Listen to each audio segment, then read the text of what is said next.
मुग्धा और उसकी सास के बीच पूरा समय सास के किसी न किसी काम को लेकर मतभेद चलते ही रहते हैं। बहू, ओ बहू, जरा चाय बना दे। मुग्धा चाय लेकर आती है। ये लीजिए, और कुछ चाहिए?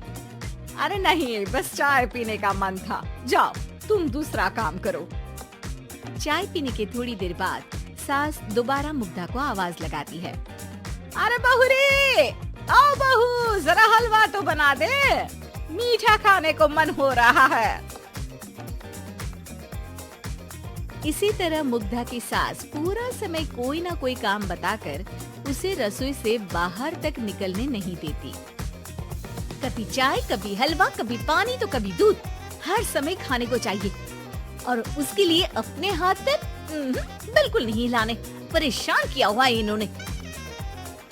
सास की जबरदस्ती परेशान करने की आदतों से दुखी मुग्धा एक शाम सचिन के साथ अपने कमरे में बैठी हुई बात कर रही होती है। सुनो जी, मम्मी जी की ये जानबूझकर मुझे परेशान करने की फरमाइशों से मैं बहुत फ्रस्ट्रेट हो चुकी हूँ। पूरे दिन में एक सेकंड का आराम नहीं मिलता। रसोई से बाहर कदम रखती नहीं कि बहू ये बना दे, बहुरी वो बना दे। अरे इनकी फरमाइशें चलती ही रहती है। अरे मुग्धा, माँ खाने की शौकीन है पर उम्र हो चली है, खुद खाना नहीं बना सकती, इसलिए तुमसे बोलती है। अरे तो शौक भी उम्र देख कर रखने चाहिए ना। समझ में नहीं आता, हर समय फेविकॉल का जोड़ लगाए सोफे से चिपके बैठी रहती है। इतना सब डाइजेस्ट कैसे हो जाता है उन्हें? अरे तुम मेरी माँ से इतनी नफरत कैसे कर सकती हो? मैं उनसे नफरत नहीं करती जी, बस परेशान हूँ। जहाँ मुग्धा अपने पति से ये सब बोल रही होती है, वहीं उसकी सास भी कमरे के बाहर दरवाजे से कान लगाए सारी बातें सुन रही होती है और अगली दोपहर रसोई में मुग्धा के पास जाती है।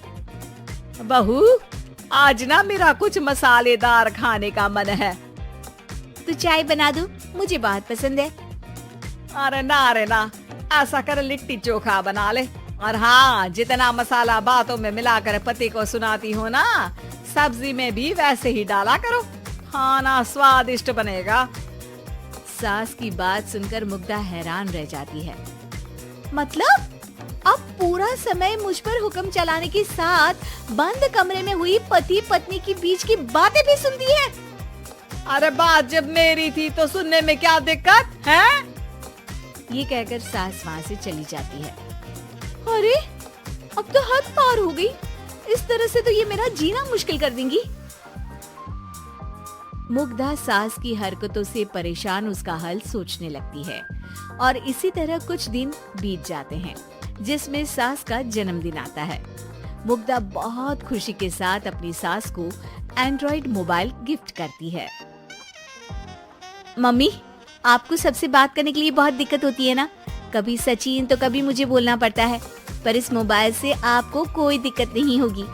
एक जगह बैठे बैठे बहुत कुछ कर सकती हैं अब आप। मोबाइल देख सासू माँ खुश हो जाती है, पर उसे इस्तेमाल करना तो आता नहीं, इसलिए साइड में रख देती है। जिसे देख मुग्धा घर का सारा काम छोड़ मोबाइल सेट कर सास को इस्तेमाल करना सिखाने लगती है, जिसके बाद अब सास पूरा समय मोबाइल में ही लगी रहती है। हाय, जब से मम्मी को मोबाइल मिला है मेरी लाइफ में कितनी शांति आई है। अच्छा है, इसी तरह बिजी रहे तो मैं भी सुकून की जिंदगी जी पाऊंगी। अब मुग्धा जब मन करे काम करना, जैसा चाहे वैसा खाना बनाकर खाना, पूरा समय रिलैक्स और खुश रहने लगती है। क्या बात है, आजकल तुम बहुत चहक रही हो। अरे मम्मी जी से छुटकारा जो मिला है, अब ना फरमाइशें ना छुप छुप कर बातें सुनना। अच्छा, तो मोबाइल गिफ्ट करने की ये स्कीम थी।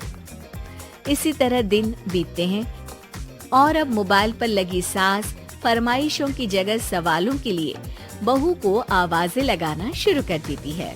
अरे बहू सुन तो, देख जरा किसी का फोन क्यों नहीं मिल रहा? रिचार्ज खत्म हो गया है, पर अभी 4 दिन पहले ही तो मैंने किया था। इतनी जल्दी कैसे खत्म हो गया? अरे मैंने कल तेरी कनाडा वाली मौसी सास से 3 घंटे बात की थी ना। क्या? इतना महंगा तो मोबाइल भी नहीं आया जितना महंगा इसका रिचार्ज पड़ रहा है। इसके बाद तो जैसे मुग्धा के दिन के 24 घंटे में से 20 घंटे सास के पास उनके मोबाइल रिलेटेड प्रॉब्लम सॉल्व करने की ड्यूटी ही बन जाती है।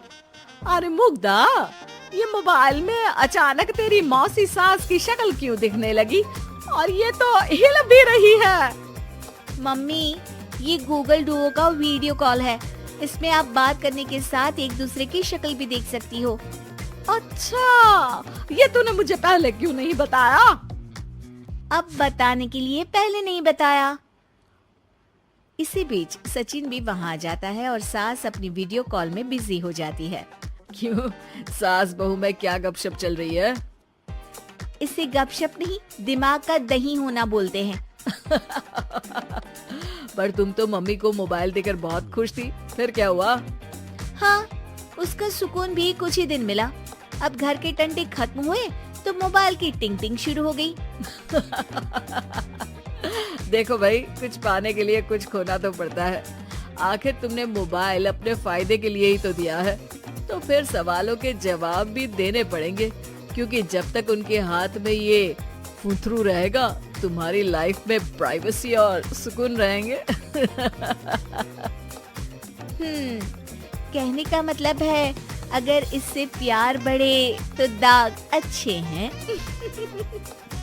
अरे मुझे पहले दिन से ही पता है मोबाइल किस मकसद से दिया गया है। भूलो मत, इससे पहले मैं बातें ही सुनती थी। सास की ये बात सुनकर मुग्धा शॉक में और सचिन हंसता रह जाता है।